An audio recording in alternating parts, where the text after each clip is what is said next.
Once in a while, I come across a character so powerful that even though they've been dead for centuries and their bones turn to dust, the strength of their personality can still be heard through the echoes of history. Louis the German is such a man, and he jumped off the pages of a scholarly journal and into my imagination relatively recently while I was doing some research on warrior culture.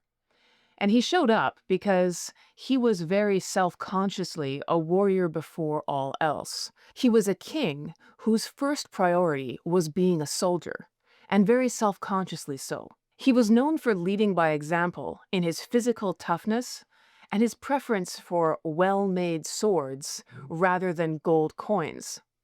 In fact, he was legendary for having such a high degree of physical strength that he could bend swords with his hands, which earned him the nickname Louis of the Iron Hands. Lately, when I'm doing something physically challenging, like lifting barbells or trying to extend my long runs, I ask myself what Louis the German would do, and it usually clarifies the situation for me every time. His story reads like Shakespeare's tragedy King Lear if all of the king's daughters were ambitious Germanic warlords intent on carving out their own kingdoms. So if you know anything about Shakespeare's King Lear, and we'll talk about it in a moment, it's fairly bloody. Louis the German story is even more so.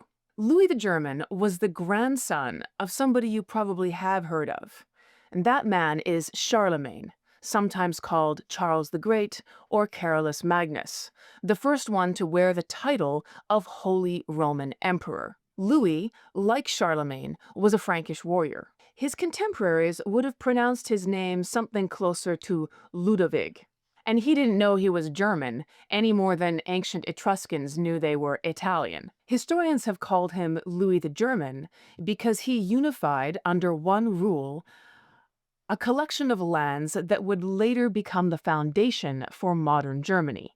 But in his time, of course, no one was calling it Germany. This is the same kingdom that was later referred to as the First Reich by the Nazis, who, of course, dubbed themselves the Third Reich and went back into history and reinvented parts of it to fit their ideology. So they co-opted Louis the German and the Franks in their version of history, and they called them the First Reich. The story of Louis the German is a story of shifting alliances, betrayals, warrior bishops, and knightly honor. It's also a fight for an empire, and it's a wild ride. You're listening to Villains and Virgins podcast, and this is the first in a series of episodes on Louis the German and the Frankish Empire. But before we get started with today's story, I want to pause and thank those people who are supporting this podcast on Patreon. And in particular, several of my top-tier supporters, Richard Hubner, Kenneth Jones, Tim Williams, Anthony Farnbach, Rick Kane, and Gordon Carl. People who support the podcast on Patreon have access to extra content, live conversations after the release of each new episode, and direct messaging on matters historical. So if you're interested in accessing those benefits, you can become a member of the Villains and Virgins podcast community by heading over to patreon.com/Eva Schubert. So before we can talk about Louis the German, we need to step back and learn a few things about the world that he inhabited. So, as I said earlier, Louis wouldn't have thought of himself as a German. Louis would have thought of himself as a Frank. The Franks are often identified as a Germanic people. But since Germany didn't exist in the 800s, which is the century in which Louis's life unfolds, in what sense are they German?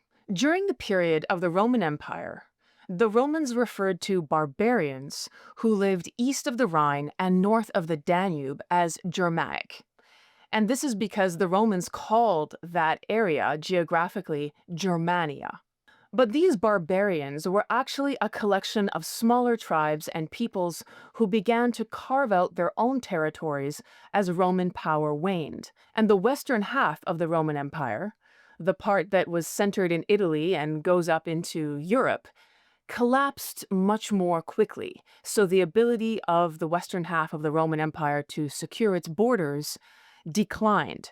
And we see incursions of these various other tribes and peoples coming in and taking up residence in territory that had belonged to the western half of the Roman Empire. Now, some of the most significant of these barbarian tribes may sound familiar to you. We're talking about the Vandals, the Visigoths, and the Ostrogoths. The Visigoths sacked Rome in 410, and the leader of the Ostrogoths, a guy called Theodoric, was welcomed into Rome in the year 500. By contrast, the tribes later coalescing together and acquiring a shared identity that became labeled the Franks had a much lower profile than the impact that the Goths had on the Roman Empire. These peoples began to settle in parts of the Roman Empire, often as settlers and frontier defenders. Very gradually, some of these tribal groups developed a shared language and a common identity. The Franks were the most significant of this group of tribes. Many of them had actually worked for the Romans as mercenaries and then settled in these frontier parts of the empire and intermarried with the people who already lived there. Because the Frankish tribes had been part of the Roman Empire in the West for centuries before the advent of Louis the German and his family, they were heavily influenced by Roman customs and culture. And we can see this in things like the way that they buried their dead. So previously, tribes like these, who had been referred to as barbarians, would likely have cremated their dead. But we see that once they begin to settle in the Western Roman Empire, they adopt more Roman customs such as burial. We also see it in the styles of jewelry and even clothing that they begin to adopt, where Roman motifs and ornamental styles are reproduced by these peoples and adopted. Now, these Germanic peoples were initially described as pagans, and they would have worshipped some version of Odin. So there were a lot of animal motifs in their jewelry and in their art, because pagans often invested woods and animals with spiritual significance. So these peoples who are called Germanic or are called barbarians initially come in with a very different identity. But through centuries of living in the Roman Empire, intermarrying, and living alongside the people there, they begin to resemble the people around them. Now, the Franks are sometimes claimed as the origin people by both French and Germans. So Charlemagne, or Charles the Great, who's sort of the uber Frank, if you like, the most well-known Frankish king, is a very important figure for both of these traditions. And this makes a lot of sense when you consider that these Germanic Frankish people came through the Rhineland and then immigrated into northern Gaul. So we do see Frankish settlement and later Frankish rule in both of the geographic areas that are going to become modern France and Germany. It's actually ironic when you consider the fact that historically the French and the Germans have been at each other's throats, not just through World War II, but even earlier in the Franco-Prussian War and before that. And yet they both claim origin from exactly the same group of people, and Charlemagne is this original figure for both people. But that might end up making a lot more sense to you when you learn a little bit more about how the Franks fought amongst themselves. Perhaps modern German and French relations are just a continuation of a very ancient tradition. So there were Frankish territories in what is now modern Germany, which were sometimes called the East by the Franks who lived there, parts of Italy, and modern France, which was referred to as sort of West, or the Western Frankish territories. Latin was the common language that was spoken throughout Frankish regions, although in particular areas there were additional languages. So in the West, there was Vulgar Latin that was also widely used, whereas in the eastern parts of Frankish territory, more local languages like Saxon or Alemannic were also used alongside Latin. So now that we have an idea who the Franks were and how long they've been in this part of Europe, we need to take a closer look at Charlemagne and this idea of the Holy Roman Empire, because that happens later. So we see Frankish settlement in the Roman Empire as early as the period where the Ostrogoths and Visigoths are doing all this damage, the 400s, the 500s AD. The Holy Roman Empire is commonly dated from the year 800, which is the year that Charlemagne, or Charles the Great, this sort of foundational Frankish king, is crowned by the Pope. Now, this title of Holy Roman Emperor was intended to indicate a passing of the mantle of the Western Roman Empire, now long since collapsed, and to invest the wearer of this crown with that kind of authority, with that sort of history. So the Holy Roman Emperor was seen as the heir or the continuation of the Western Roman Empire. But again, there hadn't been a Western Roman Empire for several centuries at this point. So, to some degree, this title is a little bit invented. It's something that the Pope is conferring on this Frankish king in exchange for military protection. Because by the time we get to the 800s in Italy, it's a chaotic place. There are all kinds of tribes. In addition to the ones that we spoke of earlier, there are Lombards. There are warlords running around with their own armed bands, and there's pillaging, and there's theft, and there's rape, and there's insecurity. And so the Pope needs military support to stabilize Rome and to stabilize parts of Italy. And he makes a deal with Charlemagne and says, I will crown you an emperor in exchange for military support. Now, why the Pope felt empowered to crown anybody an emperor is an excellent question, and it's a question that was asked perhaps out loud in the eastern half of the Roman Empire, which still existed in 800 and actually had an emperor. But we're going to leave that dispute aside because it's not central to this story. What you do need to know is that 800 is the first time that someone is crowned the Holy Roman Emperor. It's Charlemagne. The fact that the Franks need the Pope's authority to invest one of their kings with this imperial title becomes a bargaining point and a wrangling issue between the Franks and the Pope for centuries afterwards. The Holy Roman Empire, under the Franks, had a very self-conscious connection with the original Western Roman Empire. And you can see that even in the insignia that they use. So if you look at the insignia for the Holy Roman Empire, you see a double-headed eagle. And the eagle, of course, was associated with Roman legions, and it had already been used in the Eastern Roman Empire, sometimes called Byzantium, informally as early as the 4th century, and then formally in the 13th. And it's around this time, in the 13th century, that the Holy Roman Empire begins to use the same insignia as well. Now, the 13th century is considerably after Charlemagne and the Franks we're going to talk about today, but the reason I make this point is that even centuries after the foundation of the Holy Roman Empire, you still have the rulers of it wanting to assert very definitely a connection between themselves and the original Romans. So coming back to Louis the German himself, he came from a long line of distinguished kings. His dynasty is sometimes referred to as the Carolingians, named after two famous previous kings called Charles. So there's Charles the Great, aka Charlemagne, who we've just discussed, and there was his predecessor, not immediate father, but earlier, Charles Martel, who's famous for winning some battles against Muslim forces in Europe. So the dynasty that descends from them is called the Carolingians, and Louis the German is actually the grandson of Charlemagne. So he's quite closely related. So Charlemagne has a son, known to history as Louis the Pious. But for the duration of this episode, I'm going to refer to him as the Emperor, because between Louis the Pious and his son Louis the German, there are just too many Louis running around. It becomes very confusing. So Charlemagne is the first Holy Roman Emperor.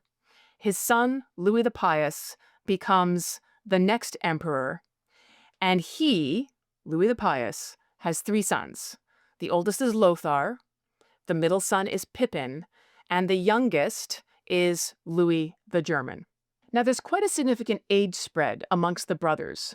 And this is important because the relationships among the brothers and what's going to unfold in our story is going to be pretty central. So, Lothair, the oldest, is 15 years older than Louis the German. And Lothair, Pippin, and Louis all have the same mother. So, they're all completely natural siblings, not half siblings or step siblings or anything of the kind. So, we've got the emperor and his three sons. Now, because in Frankish tradition, a boy came of age at about 15, it's very unlikely that the oldest son, Lothair, and the youngest one, Louis, would have had much contact because by the time Lothair turned 15, he would have been out of his parents' house, heading out to rule some portion of the kingdom, and that would have been right about the time that his youngest brother, Louis, was born. So while they were related, it's unlikely that they spent much time growing up together or had any kind of a close relationship. And I think that's important for understanding the level of animosity that we're going to see unfold in this family. So young Louis is brought up as a Frankish prince. And this means two things.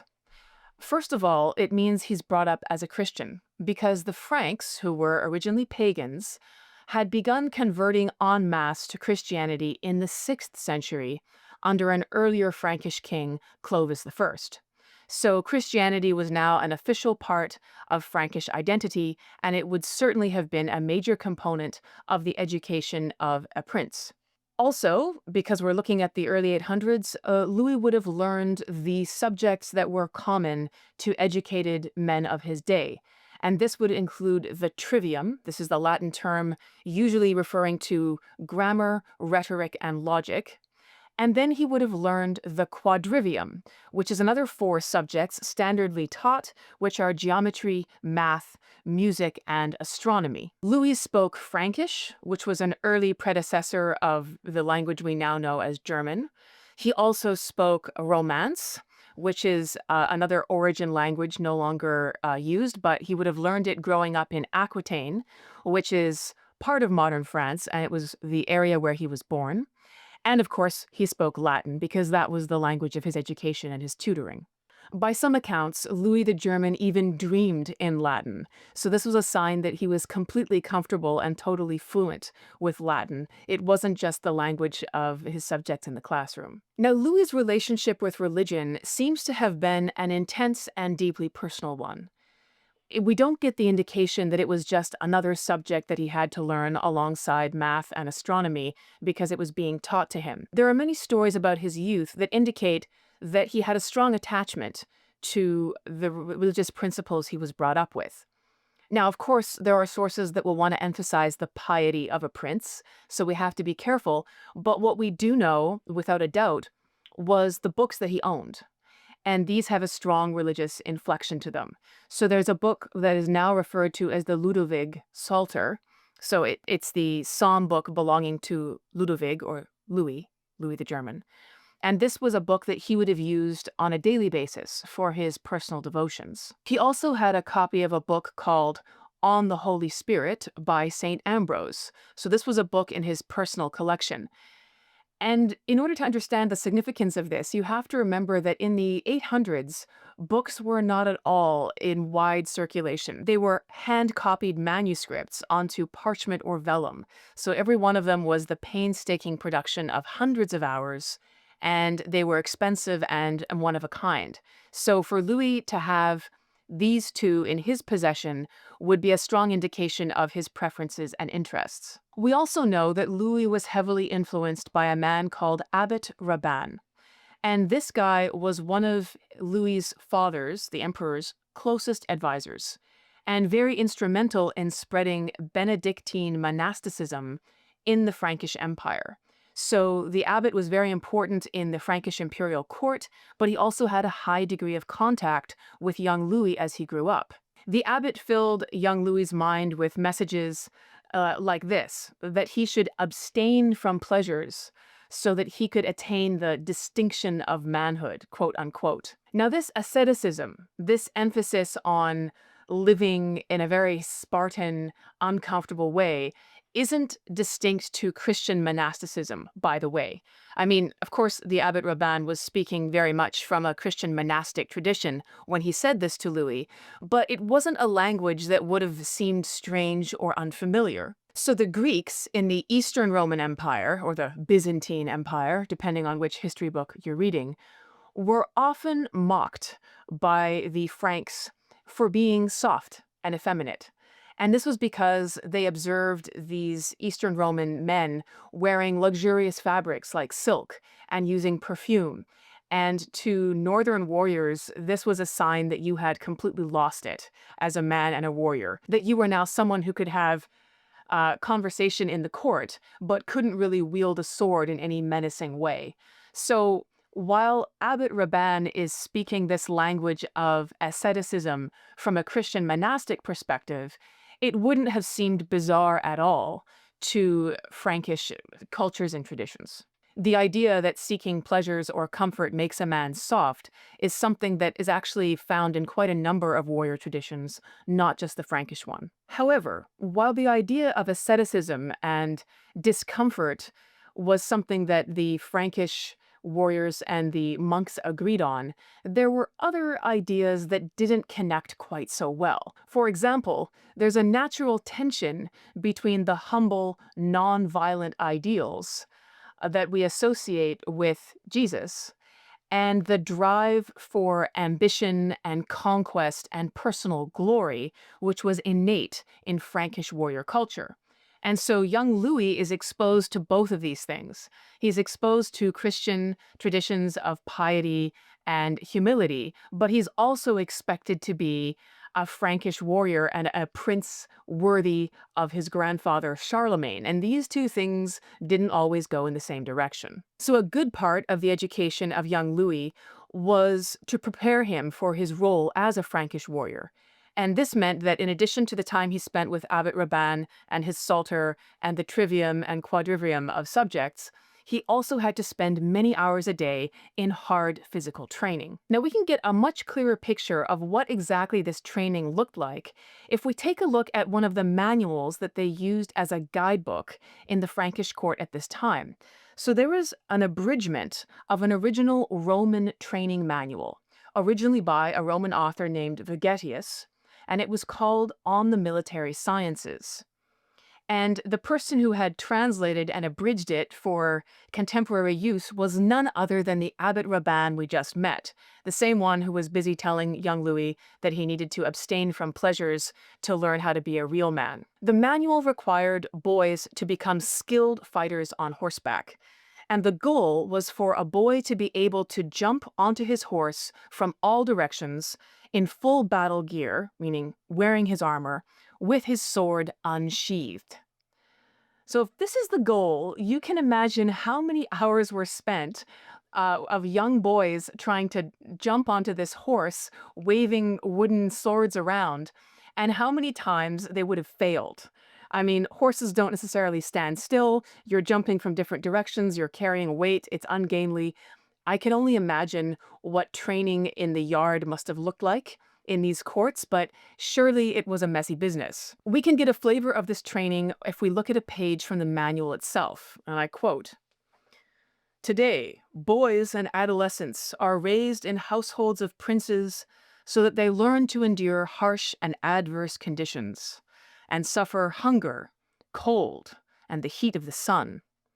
For if a boy progresses beyond this age without such training and discipline, his body quickly becomes lazy.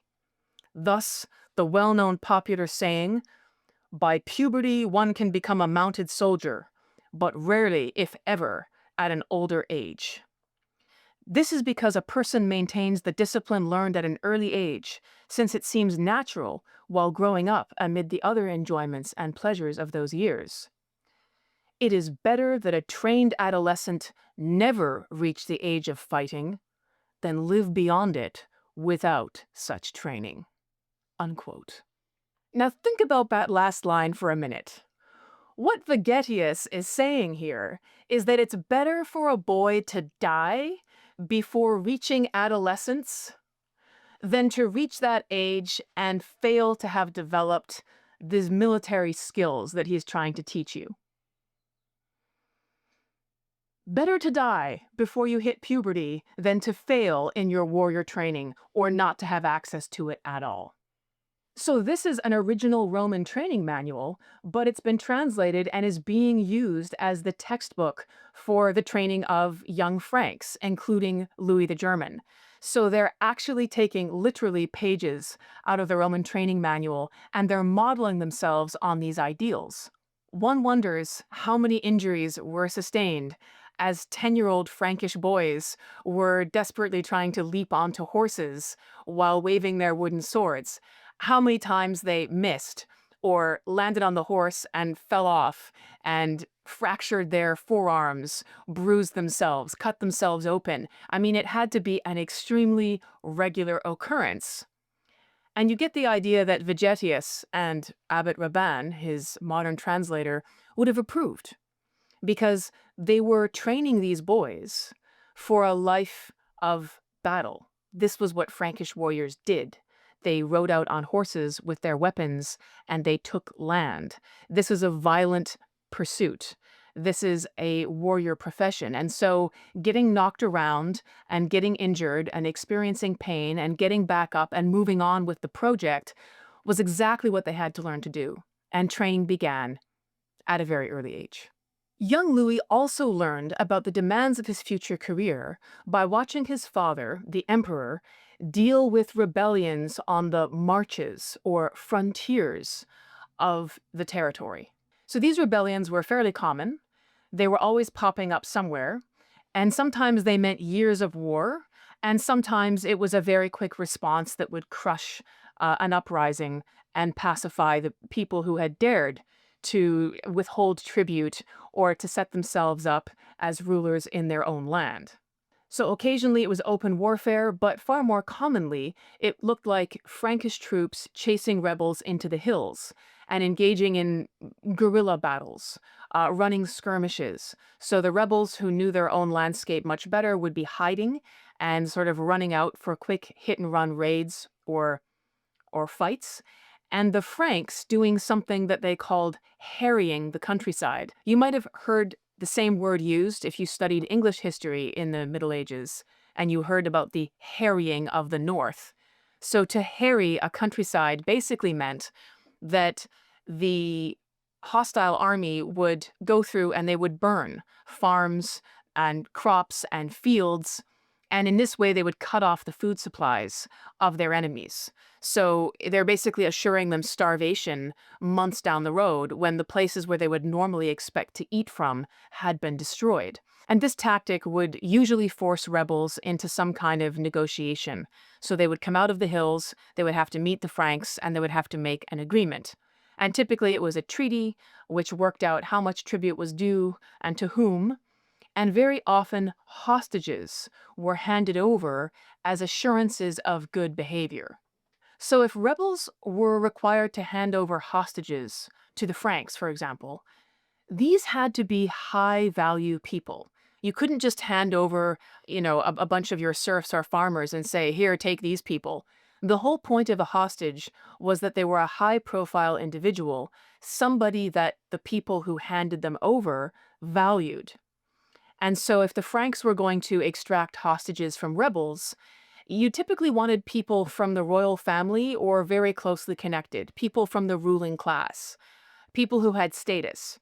And the idea was that if your tribe violated the treaty that they had made, in this case with the Franks, then the Franks were going to kill those hostages, and possibly quite gruesomely. Now, can you imagine for a moment being handed over as a hostage? The Franks didn't invent this custom, by the way. It goes all the way back to the Romans. We've seen it through history many times in the centuries before the Franks and the centuries after them. So this wasn't a very local or obscure sort of practice. So imagine that you're the son of a king or the brother of a king, but usually that they wanted young people, people who would stand to inherit, people who were the future of your tribe. And you're handed over to the enemy for an undisclosed amount of time. So you're going to be living in the court of the enemies of your people, people who've been busy taking over your land and killing your relatives, and you're going to live as a guest in their court. And often this would go on for years. A hostage might be there for, 4, 5, even longer, in any number of years. We see wide variations in the amount of time that a hostage would stay. And you have to wonder if your value to the people who'd handed you over decreased over time. I mean, if you were a 15-year-old son of a king and you were handed over, 5 years later, especially if your father had other sons, perhaps he wasn't as concerned about what happened to you. I mean, he hadn't seen you for 5 years anyway.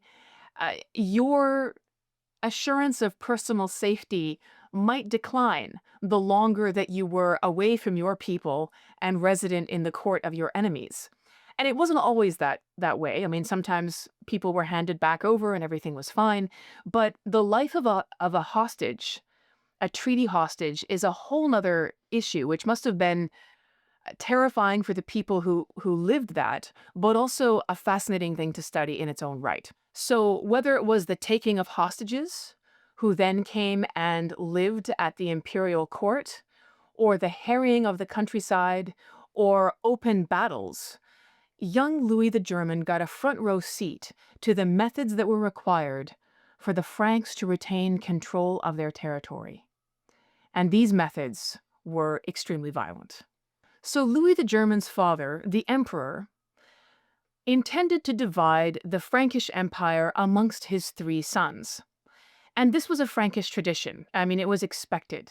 For centuries, the Franks had had this custom that as the king got farther along in age and his sons were reaching maturity, that the Frankish king would indicate a partition plan for which parts of the empire would be inherited by which son. And this plan didn't necessarily privilege the oldest son either. It wasn't as though the oldest son naturally inherited most of it and the younger sons got smaller pieces. There are many accounts of Frankish kings basically cutting up the land into roughly equal chunks. And you could argue about who got the richer chunk or the land which was more profitable or had more arable territory. But in general, the idea of sort of chunking it up into roughly equal portions and sending it to different sons was a well-established custom. So the emperor's sons all knew this, and they all expected it. But Louis the German's father had a different idea.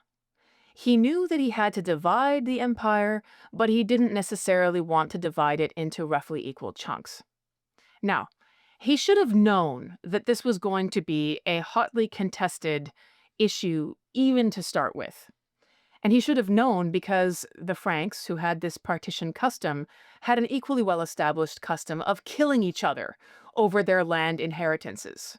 There's a long history of fighting and murder about the royal inheritance in Frankish royal families. For example, when a previous Frankish king, Clovis, in the 500s, divides his empire amongst his 4 sons, one of the sons dies, and the other 3 sons kill that guy's children so that he has no one to inherit his piece, so that they can take it and redivide it amongst themselves. So in this case, you have uncles killing their nephews so that they can seize the property that those nephews would otherwise have inherited for themselves. Another king, Clotaire, having managed to be the last surviving son and inheriting all of the territory that his father had, then suffered an uprising when his own son decided to lead a rebellion to unseat his father so that he could obtain all of that land for himself.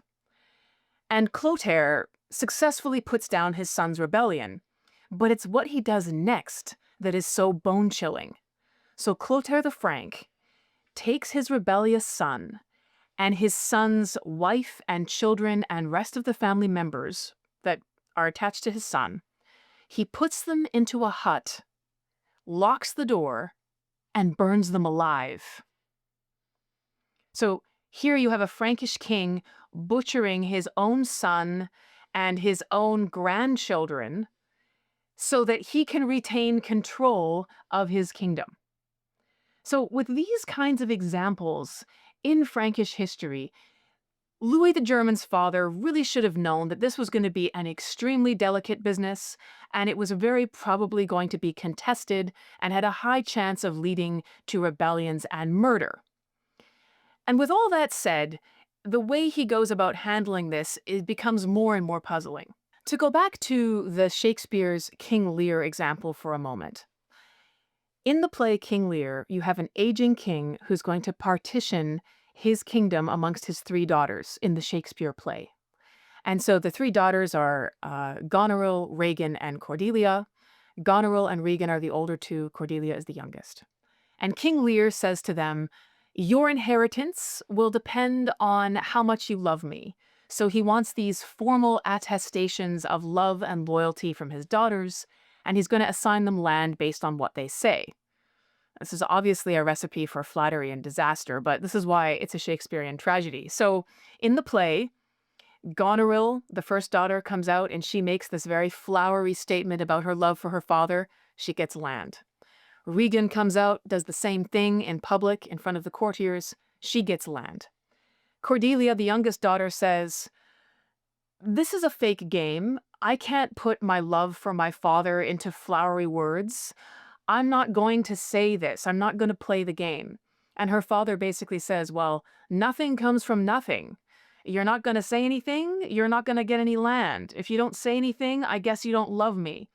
And so Cordelia is in effect disinherited, and the rest of the Shakespearean play unfolds with treachery and betrayal, and the older two daughters they're not actually demonstrating any love for their father at all. There are people who are blinded, there are people who are murdered. It all ends very, very badly. This is a preview of what's about to happen in the household of Louis the German. And Louis is the youngest of these three sons, and he's going to see what happens as his father is going to decide who gets what part of the kingdom. So here we go. So although the Frankish Empire is often referred to as a single unit, by the 800s, there were three sort of geographically distinct regions.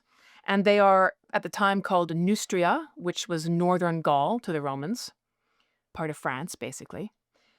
Austrasia, also called the Middle Rhine, and Burgundy, which is southeastern Gaul along the Rhone River. So again, part of modern France.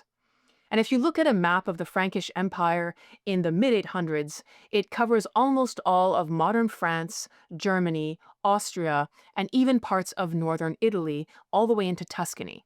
However, the emperor did not want to partition the kingdom into roughly equal chunks among his three sons.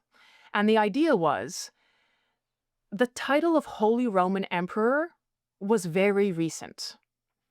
This emperor's father, Charlemagne, was the first one to wear an imperial crown.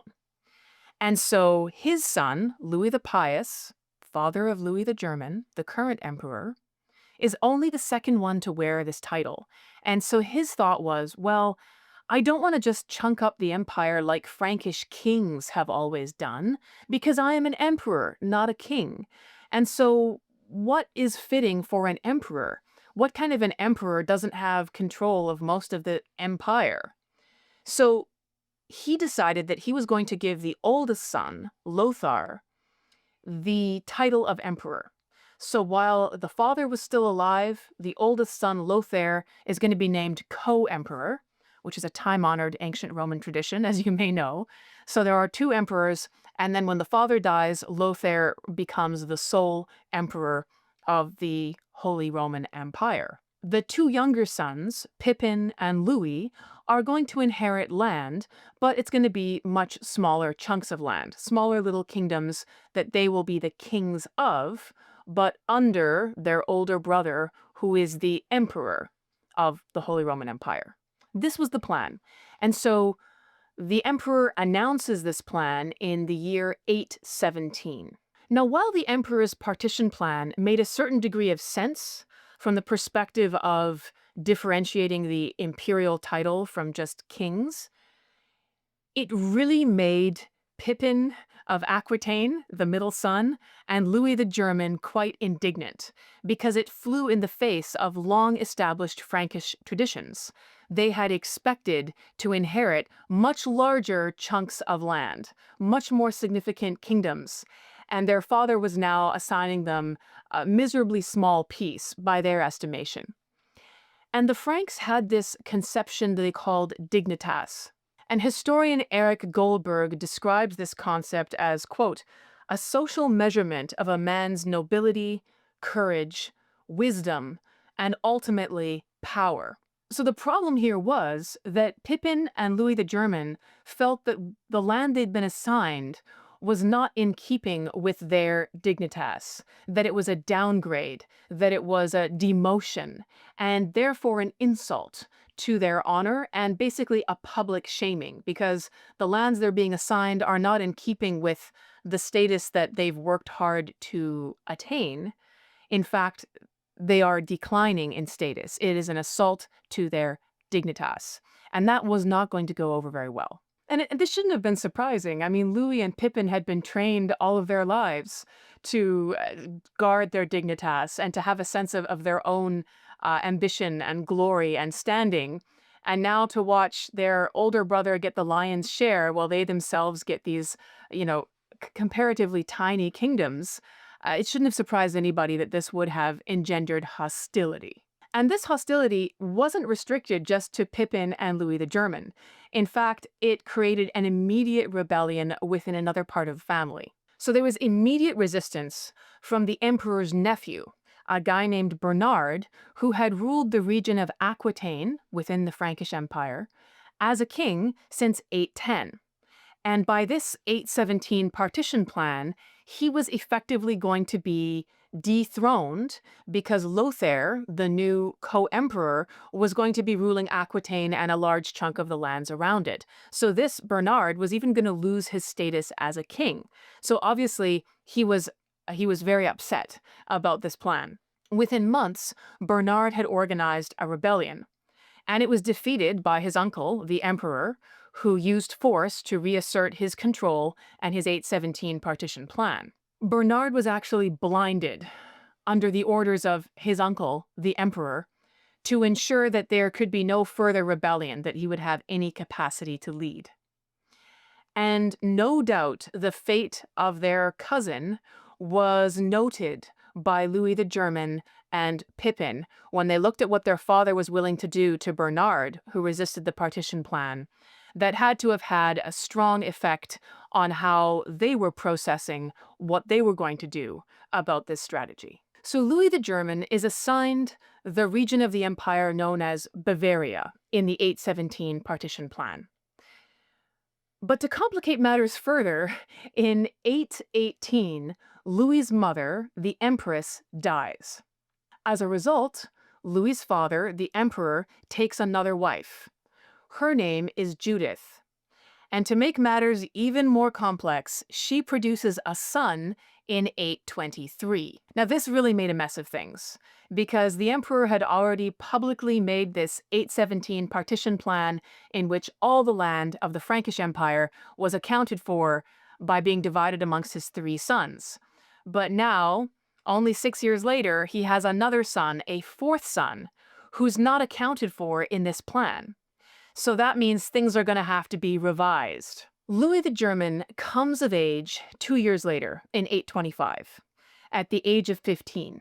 And so this is a very important moment in the life of a young Frankish warrior, because there's a public ceremony in which their coming of age or manhood was recognized. And typically they were awarded a sword belt. So this is sort of, you're given the status now of a fully adult warrior because you have the belt on which to carry your sword, and this is your tool. So Louis the German has his coming of age ceremony in 825, 2 years after the birth of his half-brother by his father's new wife, Judith. Contemporaries of Louis the German, who were present at this ceremony and witnessed him as a young man, describe him as having, quote, a deep, booming voice and extraordinary physical strength, unquote. He was reportedly skilled in all martial arts and to boot, very handsome. So Louis the German had passed his Roman-style training. He had mastered all of the exercises, all of the skills, all of the drills, all of the mounted horseback maneuvers that he was expected to, and he was now being recognized as legally a man and a full Frankish warrior. And this meant not just getting a sword belt, it meant being dispatched to the area of the kingdom that his father had carved out for him to rule. So a 15-year-old young man is now leaving his father's home and heading off to Bavaria to take up residence there as the king of that part of the Frankish territory. 2 years later, in 827, the emperor arranges a marriage for Louis the German. So do the math. He's 17 years old. By modern standards, he wouldn't even legally be able to drive a car in many places. But here he is, ruling over Bavaria and about to be married. Even more surprising is who his father wants him to marry. So the emperor wants Louis the German to marry a woman called Emma, who is the sister of the emperor's wife, Judith. So back this up. Judith isn't Louis the German's mother. Okay? She's his stepmother, the emperor's second wife. But Louis the German is going to marry the sister of his stepmother, so basically his aunt by marriage, which makes him the brother-in-law of his father and also the uncle of his half-brother, baby Charles, who's the son of the emperor and Judith. So this really tangles up the family tree in a very bizarre kind of way. And there is some indication that Franks at the time thought this was a little bit nuts as well. There's a conspicuous silence about this marriage, just sort of very terse pronouncements that the emperor arranged for Louis the German to marry Emma. Not a lot of commentary. So this was a little bit bizarre, even by the standards of the 800s. And the question then is, why would the emperor do this? Why would he marry his son to his sister-in-law? Well, the decision was because Judith and her sister Emma came from a very powerful family. And so this double set of marriages welded that family and their support very firmly into the imperial family, the family of the emperor and Louis the German. In addition, the family of Emma and Judith came from Bavaria. So this marriage had particular strategic significance for Louis the German, who was recently installed as King of Bavaria. Therefore, to be married into a powerful Bavarian family was a way of stabilizing his control of that region, because a king absolutely needed the support of the powerful nobles in his area in order to maintain control. So, while an unorthodox choice, the emperor's selection of a wife for his son does have a lot of strategic sense behind it. So Louis the German is 17 at the time that he marries his stepmother's sister, and doing his duty, he produces a child with his new wife within the year. So they have their first daughter very promptly. And while this is a very unusual marriage, as I've said, it is actually one of the longest lasting ones for any Carolingian king. Louis the German was married to Emma for some 49 years by some accounts, basically until she died, and then he died shortly thereafter. Now, things were inevitably going to get rocky when the emperor's new son, the fourth son, with his second wife Judith, had to be assigned an inheritance. So this fourth son, we're going to call him baby Charles for now, is going to be accounted for in a new partition plan that the emperor announces in 829. So at this point, baby Charles is 6 years old. He's not yet at an age where he's going to inherit, but the emperor is making plans, so that in the event that he suddenly passes away, who gets what is very clearly indicated. Now remember, his sons are already angry. I mean, Lothar, the oldest, is pretty happy at being co-emperor, but Pippin and Louis the German are already seething at what they consider to be a shamefully small inheritance from the 817 partition plan. But now their father, the emperor, is making a new plan in which the territory is going to be carved up even further to create a kingdom for baby Charles. So the emperor carved out a large section of the territory that was then ruled by his oldest son Lothar, which makes sense. I mean, Lothair had gotten the lion's share. He was the co-emperor. He had the biggest land by far. So the chunk for Charles was taken out of Lothair's portion mostly. And unsurprisingly, Lothair was not excited about this. He was actually really very angry. So Lothair objects to his father and this plan publicly. And in response for this insubordination and impudence, the emperor strips Lothair of his co-emperor title. So he says, okay, you don't like it? You don't like losing some of your land? Watch what's going to happen. You're not going to be emperor anymore. I'm taking that back. So now you've lost part of your land and you've lost this imperial title. Go back to your remaining territories, which are sort of in the area we would now call Italy, and consider your life choices. So Lothair is sent off in disgrace for daring to object to the plan.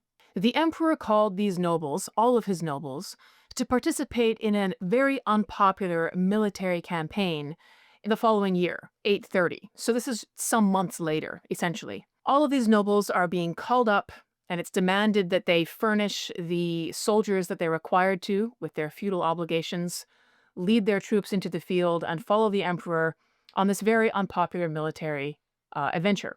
So they're already unhappy about it. So the nobles who resent the family of the empress see this unpopular military campaign as an opportunity.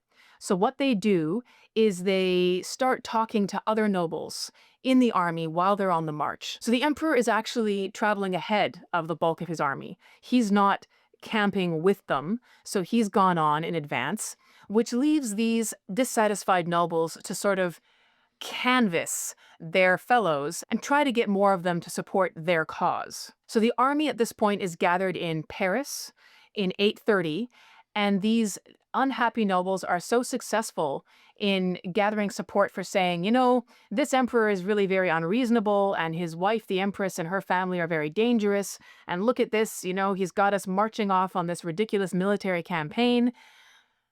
Let's not follow him. So they successfully get enough support that the army doesn't move from Paris. So they're not following the emperor. He's going to turn around and say, oh, you know, where's my army? And now they are in rebellion. And in order to obtain legitimacy for their rebellion, so they're not just a bunch of dishonorable nobles who are refusing to follow through on their feudal obligations, they need a member of the imperial family who can be the figurehead of their rebellion and make it a legitimate thing. So the rebels send messages to Lothar and Pippin, the two older sons of the emperor. Pippin arrives on the scene first. He puts himself at the head of the rebel army, and they ride onward in pursuit. They capture his father, the emperor, under Pippin's guidance. They take him prisoner, and they send the emperor's wife, Judith, and her powerful brothers into captivity in Frankish monasteries. So this is actually not the first time that a monastery has been used as a kind of confinement, involuntary seclusion and holding for a high-profile royal prisoner. This has actually been done at many other times. For example, we did a series on Ferdinand and Isabella in the 1400s, when a rival contender to the throne that Isabella wanted ended up being involuntarily committed to a nunnery so that she couldn't advance her claim to be queen. So here we see the Frankish rebels using monasteries as basically confinement places for the empress and her extremely powerful brothers. So under Pippin's guidance, the empress is placed into a nunnery, her powerful brothers into monasteries. They're all in these monastic houses, and then Lothar, the oldest brother, arrives on the scene. So Lothar arrives and takes control. He says, I'm the ranking Carolingian here. I'm going to be in charge. And he basically says, we're going to redivide the kingdom based on the original 817 partition plan. So what the emperor originally said, we're going back to that. So Louis and Pippin, his younger brothers, are going to get what their father had originally allocated for them.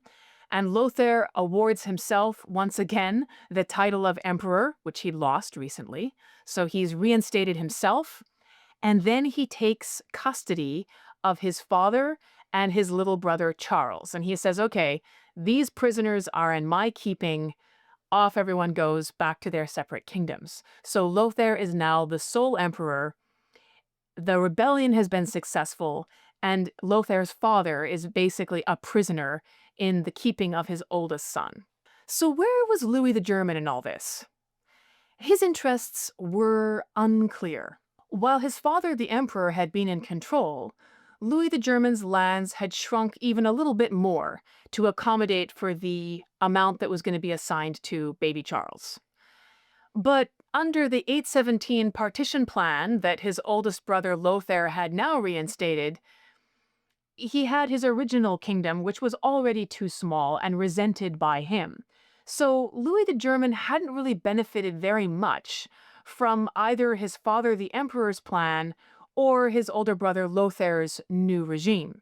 And the hatred of these rebels for Empress Judith's powerful family was particularly awkward for Louis the German because he was married to Judith's sister Emma. So the imprisonment of Judith and her brothers was also basically an offense to someone that he was married to. So politically speaking, his position was extremely delicate, shall we say. So while the emperor is a prisoner under the control of Lothair, he sends secret messages to his second son Pippin and his third son Louis the German. And these messages basically say, I'll increase your land inheritance if you support me and put me back in control. So if you side with me against your oldest brother Lothair, you're going to benefit from this territorially. And it seems that the emperor did actually receive some support from Pippin and Louis the German, perhaps a little bit belatedly. There's some evidence that maybe they waited to see which way the winds were going to blow, but there were quite a number of nobles who had remained loyalists, who were still of the belief that the emperor should be in charge and that Lothair and the rebellion had been illegitimate. So the emperor is reinstated with the help of these loyalist nobles and with military and personal support from his younger sons, Pippin and Louis the German. And these sons were rewarded when their father was once again victorious and wearing the crown of emperor. The Empress Judith and her powerful brothers were released from their confinement and also reinstated at court. As for the oldest son, Lothair, who had put himself at the head of the rebellion and had been essentially the jailer for his father and his half-brother, well, obviously, he was going to be co-emperor no longer, and he was going to lose even more land as a penalty for his disloyalty. So the emperor now trashed his own original 817 partition plan. Lothair was going to be co-emperor in no version of the inheritance, and his existing lands are going to be reduced even further, so they are only existing in what we would now regard as modern Italy. And this is not all of Italy, by the way. The Frankish part of Italy was very much the northern part. So we're looking at sort of Milan to the region of Tuscany. So Lothair's territory is going to be focused in this area only. He's lost a title, he's lost a lot of land, he's in disgrace. But he hasn't been blinded or killed, so the emperor's treatment of his oldest son is distinctly different from the treatment that was meted out to his nephew, Bernard, who, by the way, didn't survive his blinding. That was the last that history hears of him. So we see that Lothair's treatment is considerably better, even though what he had done to his father was considerably worse. Now, this treatment might seem very arbitrary and crazy to us, but I suppose we have to remember that Lothair was his father's oldest son, and perhaps they had a relationship which had been close. The historical sources don't give us a lot of explanation for why the emperor does what he does, beyond sort of official pronouncements and proclamations, which are always political in nature. So what is really going on in the mind of the emperor as he makes these decisions around who gets blinded and who gets sent home to be king of a smaller kingdom, we may not ever ultimately know. But this is definitely not the last we're going to hear of Lothar. So now there's a new partition plan.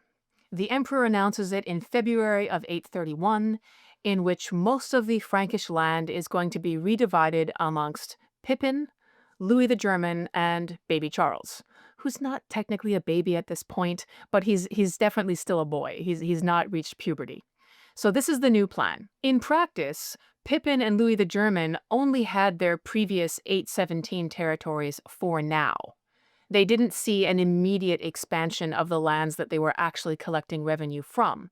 But the promise was that if they remained loyal to their father, the emperor, then upon his death, their share of the territory would expand to the outlines that were now being defined in this 831 partition plan. It seemed like things had turned out fairly well for Louis the German. He seemed to have backed the right emperor, his father, so he was now going to receive a larger share of land. He was coming out ahead on this. He hadn't lost significant amounts of money or soldiers. It seemed like he had made the right choices and he'd come out ahead in this dangerous game. However, only months later, it's all going to fall apart for Louis the German. It was May of the same year. So the partition plan, February of 831. By May of 831, the emperor changes his mind. He summons all of his sons to court, including Lothair, and the nobles who'd been part of the rebellion. He pardons them all, and he decides that he's going to reinstate the original 817 partition plan, which puts Lothair back in charge of most of the empire and is going to see him have this higher imperial title than his brothers. And you can only imagine the level of betrayal and anger that Pippin and Louis the German must have felt at this point. I mean, it seems like their oldest brother could do no wrong. He could lead a rebellion, he could throw his stepmother into prison, he'd be the jailer for the emperor himself, he could usurp the title, and only 3 months later, everything is back to normal, like nothing ever happened. While Pippin and Louis, who've run great risks to support their father, are now not even going to see the modest reward that this got them. They're back to the original 817 designation of their inheritance, which they were never happy with to begin with. By 832, Louis the German was leading an armed uprising of Eastern Frankish nobles against his father's reinstatement of Lothar, against the 817 partition plan. So Louis the German is so upset that he's now going to lead an armed rebellion of his own against what he sees as the injustice of his father's decisions. Now, unfortunately, his rebellion is very short-lived because the emperor manages to field a much larger army that he can't really engage with. And so he's forced to reconcile with his father, to promise never again to be disloyal, and to go back to his original lands, sort of in defeat. But shortly afterwards, the emperor announces a plan to punish his rebellious younger sons. So the reconciliation that they got is going to be significantly less generous than the reconciliation that their oldest brother Lothair got. Remember, he led a rebellion, and it was as though nothing had ever happened. He gets to keep being emperor, he gets to keep all of his land. But when Louis the German leads a rebellion and is then reconciled with the emperor, a few months after that reconciliation, the emperor says, yeah, you know what? I'm going to redraw the empire again. Forget the 817 partition plan. We're going to punish Pippin and Louis the German for being disloyal, for rebelling against my most recent plan for dividing the land. We're going to shrink their inheritance even more and divide most of the empire between the oldest son, Lothair, co-emperor, and the youngest son, baby Charles. So the emperor had just created an even larger problem. I mean, if Louis the German and Pippin were upset before, imagine how they felt now, especially after watching their oldest brother do exactly the same thing and suffer no lasting consequences, while they were now going to be significantly punished for their actions. So this latest unwise decision of the emperor precipitated an even larger rebellion. He actually succeeded in uniting all 3 of his older sons against him. So Lothair now joins forces with Pippin and Louis the German, and together they're going to field an army to rise up against their father, the emperor. Now you might say, why is Lothair involved? Didn't he benefit? Well, yes, but Lothair wasn't happy to see a large chunk of land given to baby Charles, this half brother that he basically had only recently met and spent no time with and saw as a competitor. So Lothair's not happy at seeing a large chunk of Frankish territory being handed over to this upstart half brother, and he would rather ally with his two blood brothers, Pippin and Louis, to get rid of the idea of giving land to baby Charles. So if you're very confused at this point, then I think that that's entirely unsurprising. The nobles in the Frankish kingdom must also have been very confused because all of this fighting amongst the emperor and his sons was also a fight that involved them. I mean, these guys weren't having punching matches by themselves around the family dinner table. They are leading armies against each other, and these armies are being supplied by nobles who have to make choices, sometimes on a month-to-month basis, about which of these members of the Carolingian family they're going to throw their loyalty behind. And these are perilous gambles because if you backed the wrong guy, the wrong father or the wrong brother, then you could end up on the losing side and lose your land, lose your income, lose your status, maybe even end up blinded or dead. So these were very high stakes maneuvers, not just for the members of the family itself, but for everyone that they were attached to, everyone who owed them oaths of loyalty and military service. So at this point, we have the emperor on one side and his three oldest sons, Lothair, Pippin, and Louis the German, who are in an armed confrontation. Lothair, who remember is based in Italy, decides to bring along the Pope for this version of Carolingian infighting 2.0. And this is because the Pope, Gregory IV, is a known supporter of the original 817 partition plan. So he's kind of a strong ally for Lothair in particular and gives him legitimacy under the 817 plan, where he's co-emperor and inherits most of the land. But Pippin and Louis the German are less enthusiastic about seeing the Pope there because they were never fans of the 817 partition plan to begin with.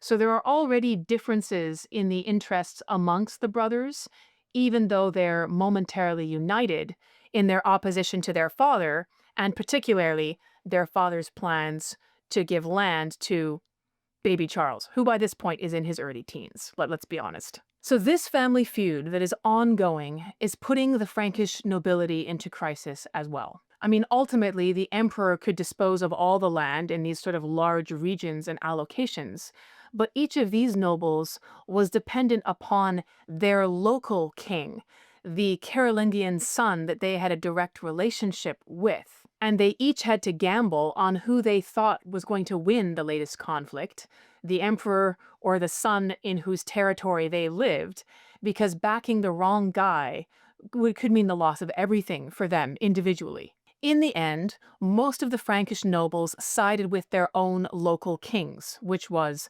the emperor's sons. So Louis the German managed to retain the loyalty of most of the Eastern Frankish nobles in Bavaria and the area where he was the local king. Likewise, Pippin of Aquitaine managed to retain the loyalty of most of the nobles in his region, and so on, with Lothair as well.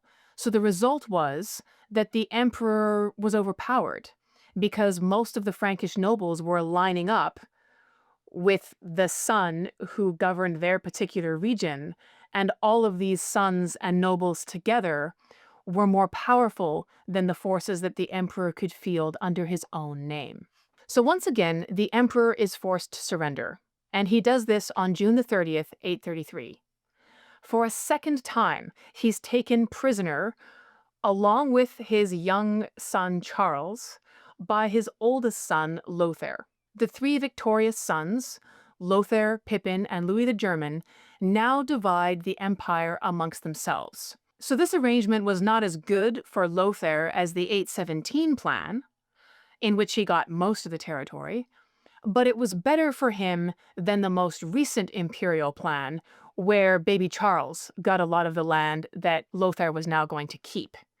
And it was definitely better than the 817 plan for Pippin and Louis, who both got expanded territories. So all three of the brothers benefited from this arrangement. So this is in June.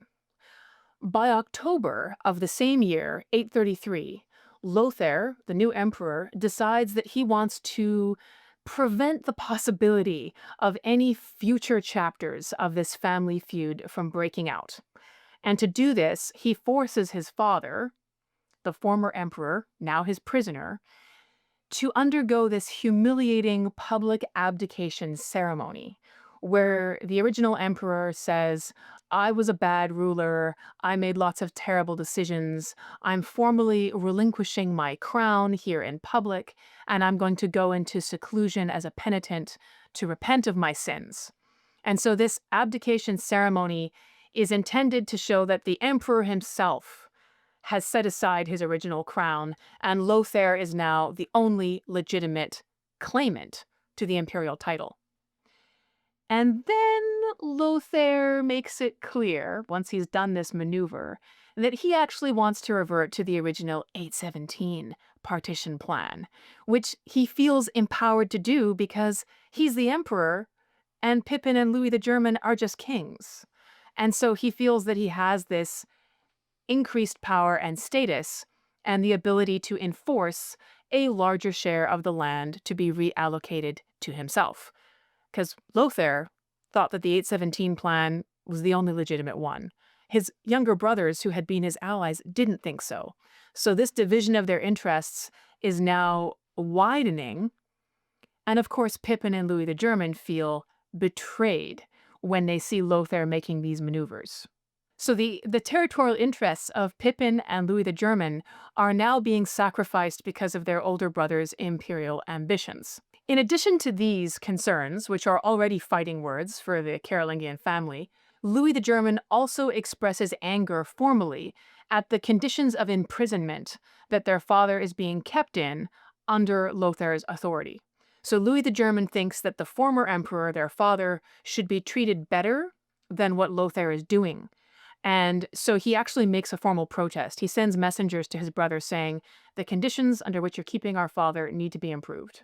And many of Louis the German's East German nobles agreed with him.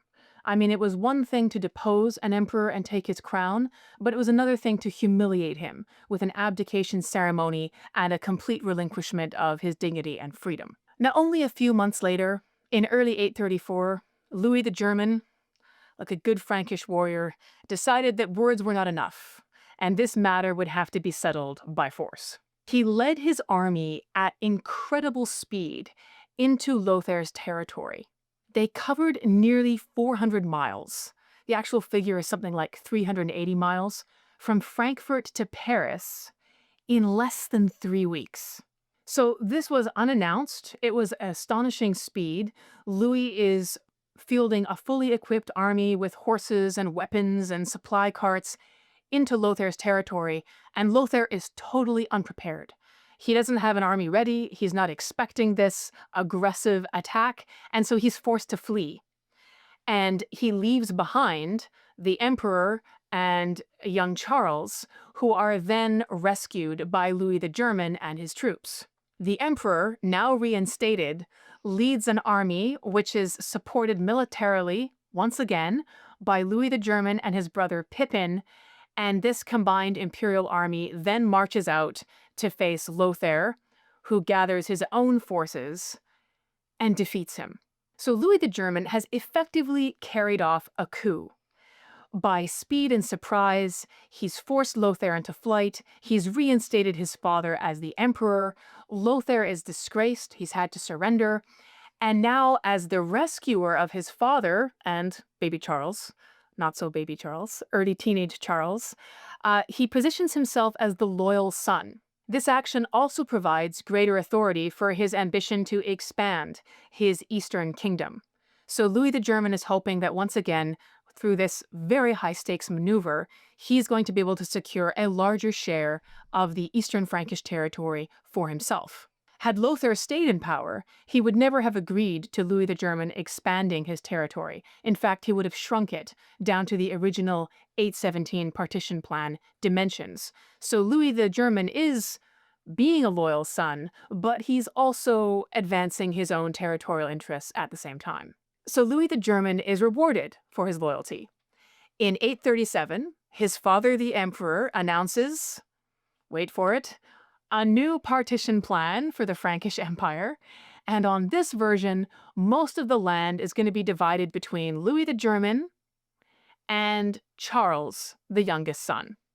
So Louis stands to benefit enormously from this particular division plan. Now, this plan wasn't going to go into effect until the emperor died, but the plan for who was going to get what and who was the legitimate ruler of which region of the empire was very publicly announced. Everyone knew about it. Now, this was great news for Louis, but not everybody was so enthusiastic. Specifically, certain Frankish nobles were very concerned about these arbitrary division lines that kept being drawn and redrawn in all directions across the Frankish Empire. And the problem was that Frankish law dictated that each noble could only swear allegiance to one king and could only receive honors and offices and land from one king. Some of these nobles had land that was now being divided by part of the kingdom that was going to be, still Lothair's territory, and now part of that land having been reassigned to Louis the German. And so if this new partition plan went ahead, part of their land is in Louis's domain, that essentially means they're going to lose it, because they can't hold half their land from Lothair and owe him an oath of allegiance and have him be their feudal overlord, while also swearing an oath of allegiance to Louis the German and having land held under his authority. It couldn't exist. So now we see that these arbitrary partition lines that are being drawn all over the place are actually affecting the territorial rights and benefits enjoyed by particular nobles. So this group of nobles, whose lands had originally all been in Lothair's territory, are very upset about this new plan that's going to shrink Lothair's portion and reassign some of it to Louis, because it means they themselves are going to lose large chunks of their own land. Therefore, these guys have a specific interest in killing this latest partition plan. Only months later, they put their plan into effect. So the event was in 838. Within a year of this new partition plan being announced, and it was a special occasion. It was the birthday of baby Charles, who now can no longer be referred to as a baby, because in 838, it is his 15th birthday. And as you already know, by Frankish law, this means he's a man. He's a fully invested Frankish warrior. He's going to receive the sword belt from his father, the emperor, and he's going to be sent out to rule part of the territory that his father has assigned to be his inheritance. Now, given the high degree of family conflict that had unfolded over the past decade and more, as the sons and brothers fought between themselves and fought against their father, young Charles's mother, Judith, the empress, was legitimately concerned about the future of her son, Charles. And she said to her husband, the emperor, "Listen, we need to appoint one of your sons, the other older sons, as the guardian of Charles. Someone needs to be his guardian, his official ally, his protector, because if you suddenly die, these older sons are going to kill Charles and take everything. So we need to have some kind of a contingency plan in place to stabilize the crazy dynamics of this sort of family feud with armies that keeps breaking out." So the emperor agrees. He decides that he's going to have to appoint one of his older sons as the guardian for young Charles. And at Charles's birthday, he's going to make this announcement. Now, everyone, including Louis the German, expects that Louis is going to be that guardian. After all, the most recent partition plan basically divides the land between Louis the German and young Charles. So it would make sense that they would have an official alliance to stabilize everything. However, the nobles who stood to lose the most from this recent partition plan had gone to work. Their goal was to disgrace Louis the German and to reinstate Lothar. Because if they did that, then Lothar would keep his original portion of the territory, and that meant that all of them, as Lothar's existing nobles, would keep their lands intact.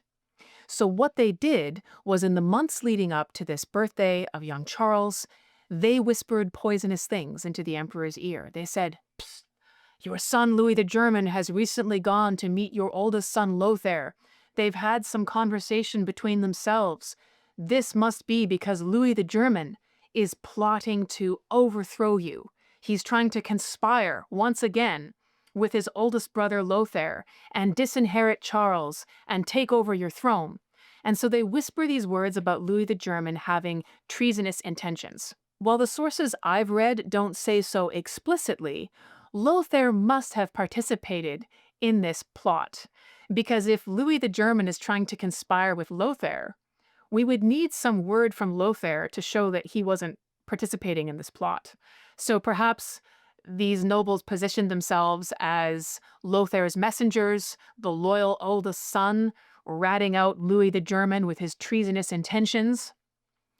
Whatever the account they gave to the emperor, it succeeded. So at the birthday ceremony for young Charles, in September of 838, the emperor, his father, made a shocking announcement. Lothar was announced as the guardian of young Charles. And furthermore, the emperor dropped another bombshell. That's right, a new partition plan in which the Frankish Empire would be divided into an eastern half and a western half. The eastern half would be assigned to young Charles, and the western half to his oldest half-brother, Lothar. Louis the German must have been shocked, astonished, and absolutely enraged. His loyalty to his father, the significant risks he had run to field an army to rescue the emperor and reinstate him, to protect his youngest brother Charles against Lothar, had now been overturned. He himself was disgraced, and Lothar was once again reinstated with full honors. Louis the German was left to mull what response he would make to this latest turn of events. And if you've learned anything about Louis so far, you'll know he's not going to stay very long in contemplation. I hope you've enjoyed this first episode on Louis the German. This has been Villains and Virgins podcast, and if you've enjoyed this story, stay tuned because there's more about Louis the German coming for you very quickly. If you've enjoyed this podcast, please consider subscribing so that you don't miss the next episode and sharing it with someone else who you think would enjoy stories of bloodthirsty Frankish knights. You can also join this podcast community as a supporter on patreon.com/Eva Schubert for bonus content and live conversations after each new podcast episode. Thank you for joining me, and I hope I'll see you again in the next chapter of the astonishing life of Louis the German.